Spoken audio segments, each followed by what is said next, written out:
Hello, welcome to Collector Creations, where last week's issues are this week's topic. I don't want to have a catchphrase, but that's not exactly a bad idea because it's a today issue for me, kind of a last week issue for last month and a bit for other people. But I want to talk about it now because I take my time with stuff.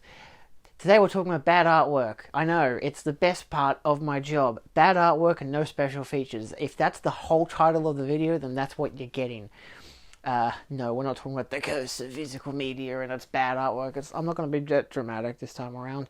But I want to talk about The Exorcist. I want to talk about the Disney 4K releases. I want to compare the two because I hate both of them. So, of course, we'll get to The Exorcist in a bit because that's the one that I really want to talk about, but I do want to emphasize some of the Disney stuff because, of course, I want to keep shit talking Disney as much as I can right now.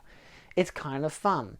Lucratively, I will mention, I obviously have still been buying some of their Blu-rays because I still want to have the special features. So, of course, I've been contrasting each different release that they've had, and they've had a good handful of releases because every couple of years they bring new stuff out of the vault. So, of course, you've got your Diamond Edition, which is not the worst artwork, not bad as an overall, depends on which release, and you usually have a good slew of special features, usually mostly DVD ports and a couple new stuff. Then you get your signature release, bam, more specific artwork that looks fancy schmancy, but also is like, it's mostly just the character. I'm thinking of like the Pinocchio one, which is like Pinocchio, a white background, absolutely nothing else. It's a thing. And then, of course, they went on to release their 4K releases for a couple of films. Now, some of these were very, very basic, and let's be fair, the DVD releases are even more basic artwork-wise. But limitations of special features are the main causality here. Because if we're going to talk about examples of bad artwork and bad special features, Disney is a good goddamn contender. This is kind of limited in a way to Australian releases, but at the same time it does still work as the Ultimate Collector's 4K Edition releases. So of course in the US and probably the UK you get the Ultimate Collector's Edition, the 4K UHD disc, the artwork that's basically just one character or one character, the lion from The Lion King, the princess from The Princess and the Frog, the mermaid from it's just the one character, it's nothing else, no original artwork, nothing, I'd say iconic, sure, they're iconic characters, or usually in this case the main character of the goddamn movie, but at the same time there's also the element that it's they could do a bit more with this. But then, of course, you get your 4K discs, maybe new transfer, maybe upscaled, whatever the jazz, but no special features. The 4K disc comes with absolutely no special features. My preference would be, give it at least the commentary tracks. I don't need featurettes on them. I usually prefer it. Why not? Put it all on one disc if you can, like Arrow Video does. It's stuff like that that I really enjoy, but of course Disney decided to veto all of those options and give you the Blu-ray of the signature release, which was their next release after the Diamond one, which again removed a bunch of special features. It focused on maybe one or two really good special features, like maybe a documentary making of, that kind of stuff, but then a bunch of other artsy-fartsy crap, and then some extra stuff that's limited to this release, which is usually either a cross-promotion with the next movie, either the next animated or the live-action adaptation, or something else. I don't know. It's never really that iconic or interesting, and it's usually less than half an hour of special features. Fantastic. I love that they do that. So, of course, I've had to dilly-dally with a lot of different Disney releases in the past couple of weeks since they've removed the market from Australia. So it's I kind of want to have the best that I can get. Not always in terms of visual quality, but at least in terms of special features, because it's just desperate times, desperate measures kind of deal. And there are some people who have commented on that. My deaf physical media videos emphasizing, you should boycott Disney, don't buy their stuff anymore. It's I respect film over companies, so I'm going to still buy the films. Luckily, most of them were cheap shit anyway, but I want to still have them so I can still watch them and not buy Disney Plus to, encourage them, that kind of deal. So that's my workaround for that, because at the same time, a lot of their original classic animated films are exceptionally made, and I like to know how they made them. Oh my god, have you seen Sleeping Beauty? It's the most tame-ass story that they have, but it has the most exceptional visuals I think I've seen from a Disney film, which is great. So I had to get the Diamond release, which again was a letdown because it wasn't even the Platinum release, which had come out a few years earlier and had even more special features. What are the odds of that? So that's when we get to The Exorcist. The Exorcist, obviously, yeah, you know what I'm talking about. You've seen this artwork. What the hell? I know, I don't want this channel to be completely about the negativity, but I like constructive criticism. I'm not going to say, this is ugly, what the crap, let's move on. No, let's break it down. It's a picture of Reagan with eyes white as the sun, and that's it. Because that's what I think about when I think about The Exorcist. Now, in all fairness, I did actually do a pre-order for the Steelbook release, which was a version of the deluxe, but not the super deluxe one. The super deluxe one that was out for like an hour before it, was only limited to UK Amazon and that kind of bullshit, which had this gigantic set with this extra, like, big-ass book-like set, all that stuff. It looks wonderful. I get it. I love it too. But unfortunately, it didn't, I was asleep because I live on the other side of the goddamn planet, so I couldn't get it. Not to mention the fact that none of the pre-order sites I go to could get it either, because they were also asleep. Who'd have thunk it? So, of course, I have benefited because a website I like, Dead and DVD in Australia, who does imports, were able to get the deluxe Steelbook edition, which was like the next level down. It's this one. The one that still has the Steelbook with the original theatrical art. It comes with the posters of the theatrical art, a booklet, art cards, including that similar image of Reagan, who'd have thought, and then, some other stuff with it, and the enclosing case. Now, some people have still criticized the enclosing case for its artwork of just being Reagan, but at the same time, that is a single release for the Steelbook. I can understand that being kind of drab in a way. This, look, it's Reagan, but evil version of her, not possessed as young girl, but evil version with all the cracks and scars and all that stuff. And that's your front cover. And that is a Steelbook release that you can get in the US and whatever. But luckily, it's also the cover of the deluxe. I say luckily because I like that artwork. I'm not overly cynical of it. I like that's what I think of when I think of The Exorcist. I think of that version of Reagan. That's like the most iconic thing I think about with that film, outside, of course, of the main theatrical artwork and that one image of Pazuzu in the corner. Like, outside of that, that's like the most iconic thing I think of. So that's why I was like really happy to spend $115 goddamn dollars, but way too much. But it does still come with some nice stuff, because it's not just the artwork we're talking about here. Because if that artwork of the cover artwork was just on the Steelbook, I'd be like, I can wait for the regular artwork to be released in Australia for $40 odd. Which, whether it is or not, I have no idea. I don't know if there is any pre-orders yet, but if they're going with the same goddamn artwork that the regular 4K edition has, I ain't getting it. So, of course, I bought this Steelbook artwork. I don't even collect Steelbooks anymore, but I'm like, this has just got really nice artwork. It's iconic. It's the film. It's the 4K of the film. You get the theatrical cut. You get the extended director's cut. I only have the extended director's cut, so I'd like to have the theatrical cut, which I've never seen before. Not to mention on 4K. Beautiful. Yeah, and that's about it, isn't it?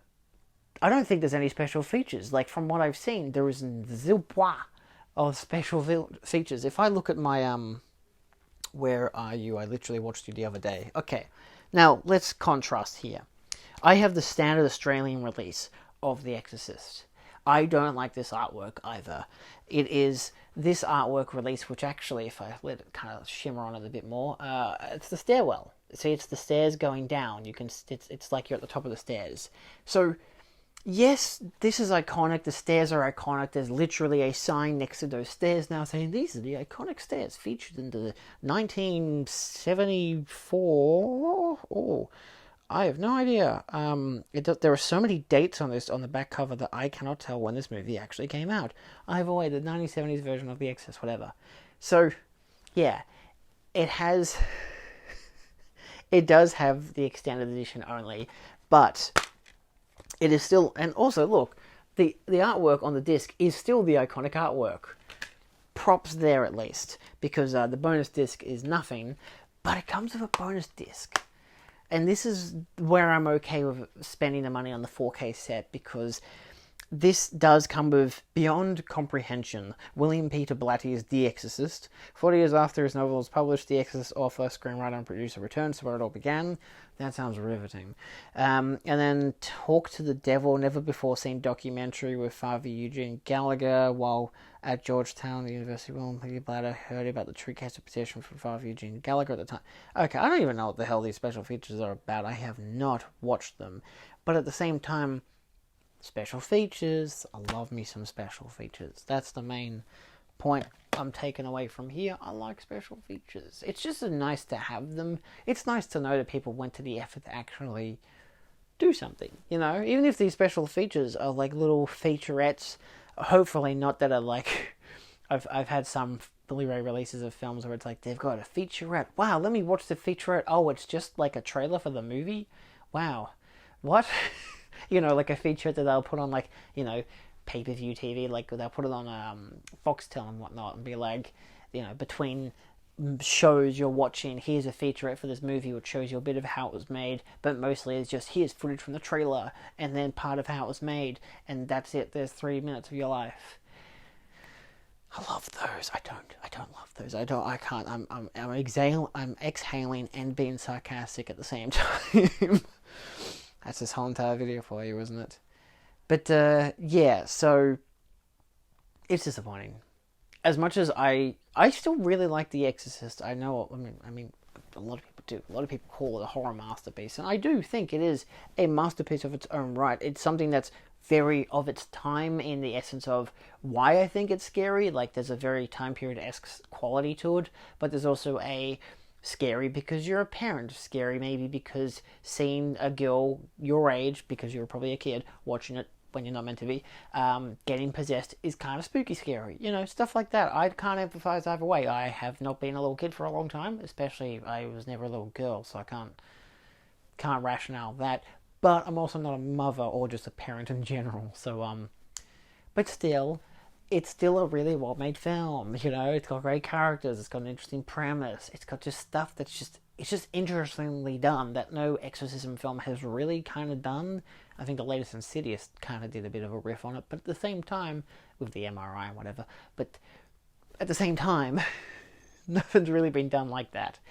So, it's an iconic film. I want to have an iconic set, and I'm pretty happy with this Steelbook set, despite its lack of special features. Like, you'd think, for such an iconic film, it's what, 50th anniversary, was it? Or 45th or something?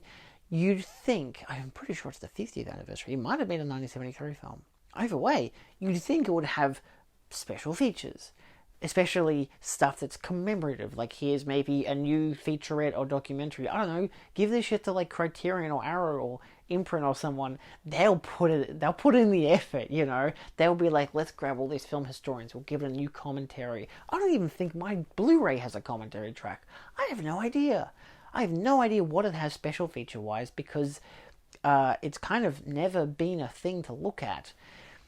So that will very much be bothersome when I get the 4K release to find out that the 4K UHD does not either cut, whether it comes in 2 separate discs or not, which I think would be ideal. You know, here's the theatrical on one disc, here's the extended on another. That would be great. I'd be happy with that. But if neither had commentary tracks, which I think that they do, I don't know. It's concerning that I don't know, but it's also like, I feel like it would have been emphasized a bit harder. Let's do some research. Yeah, I found no actual emphasis on any special features, but I did note something that I should have talked about in this video, which is a good concluding element. Digital features. You've heard of them, right? That's been a big thing for both Disney and I believe there's Exorcist set as well, where they'll have a digital HD code, whatever it is, where you can play it through Play Movies Anywhere or whatever goddamn websites they have for that kind of stuff. I don't know. I've never used them. We used to have Ultraviolet in Australia. I don't know what the hell that happened. Where'd that go? Is it gone for good? Good, because the banner on those disc art was so annoying. I hated that stuff, and it expired as well. that'll be a follow-up to this. No, should I do a separate video on that? Oh, I'll do a separate video on that, actually. But that's also where they're putting special features now on digital, so... Yeah.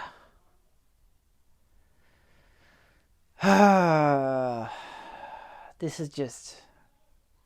It feels like it's getting reckless to the point where artwork looks like pretty awful. For the most part, I believe it's mostly Warner releases and Disney releases are getting not great artwork releases.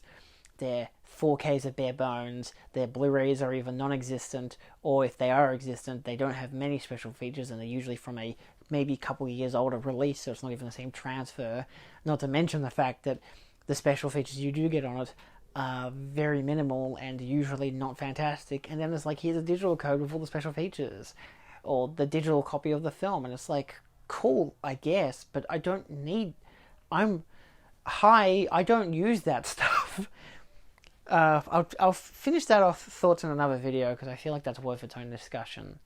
But let me know what your thoughts are on this kind of stuff with the artwork and the lack of special features, because it's grueling. Because like, you contrast that to premium brands. Again, you look at Criterion Arrow Video, look at Synapse releases, like 88 Films and Eureka, and releases like that, who will either get original artwork or will have a flip side, original artwork and newly commissioned artwork, usually with a poster, sometimes, depends, and then they'll also give you a bucket load of special features, usually from film historians, film commentaries, featurettes, vignettes, audio commentary, even if it's as basic as also including trailers, radio spots, posters and stuff like that.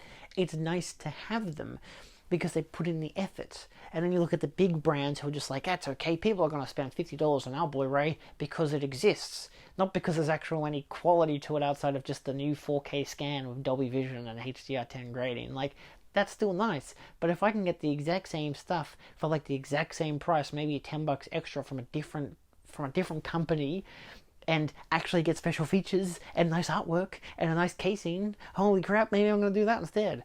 You know, it's just this camaraderie or whatever. It's this fascination that these companies are like, well, this is a big property. It's the IP of The Exorcist. It's a big IP. It's not a big IP. They've had like no good sequels. I like the third film. It's the only good sequel that I know of.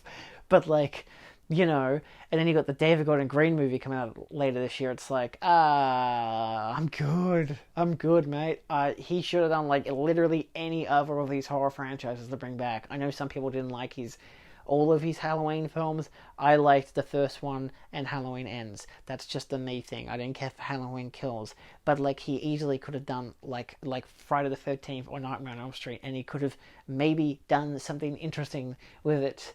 You know, like, not that they aren't already interesting original movies. I mean, like, contrasting this to original Friday the 13th, anything's more interesting than that. But like, you know, some of the more fun sequels, contrasting it to Nightmare on Elm Street, yeah, maybe that's a franchise that should stay as it is, but they of course still want to reboot it eventually. I guess it is different companies now. It's not, New Line isn't. They don't have The Exorcist. It's Warner, so yeah, that's a whole thing. But my point still being that if big companies like Warner and Disney think that they can get away with having shitty artwork, a lack of special features, just because they happen to have a new transfer, I'm not going to get it at retail price. I'm going to wait a while before I do get it, if I get it at all, because it's like, it needs to be a worthwhile purchase. Like, I'm not going to buy a 4K of Disney if it's just an upscale. I want it to be a new, fresh remaster. I want it to look good and sound good, ideally. And they've cut out most of the audio tracks of some of these releases, like with Cinderella. And it's like, just give me the special features and make it the perfect package with everything. And you still can't do that. And Warner's doing the same goddamn thing as The Exorcist. They've done it with so many of their newest releases. You know, on the odd occasion, like some of their older films, like, say, Cool Hand Luke, and what was that one that was like Casablanca and stuff like that, where it's like, the artwork is not great or okay, and usually the transfers are really good, and sometimes they have really good special features if you get something more deluxe than what their standard releases are, which are usually just a 4K, because the Blu-rays are usually null and void. at least in Australia. Like, I've had to get import releases for some of those, in particular Casablanca. I got the Steelbook release from Zavvi back when Zavvi was still a thing, and that was a great release. It came with the booklet, it came with art cards, it came with the Steelbook, it came with the Blu-ray, the 4K. It comes with a lot of good stuff. It's not a perfect release, but I goddamn well liked it. I don't like what they're doing with The Exorcist. I still don't mind the Steelbook set I've ordered. I've ordered it for a lot of money, but at the same time, I don't mind to some degree. I would have just preferred some special features. Just give us the shitty old Blu-ray disc that we've had for 10 goddamn years now. How hard would that have been, you know? I could at least gotten rid of the Blu-ray release I currently have, save up some extra space. You know, I don't need this pretty awful looking release. It's still got the director's cut, which is nice, and it's got a disc of special features, which is nice. The 4K just does not do that. So I'm going to keep screaming into a pillow, and I'll see you guys next time, where I'll talk about digital downloads or digital HD releases. I know I'm setting up sequels. Here we go. I don't do this often. I don't know. It's just, I feel like that warrants its own video. We'll see.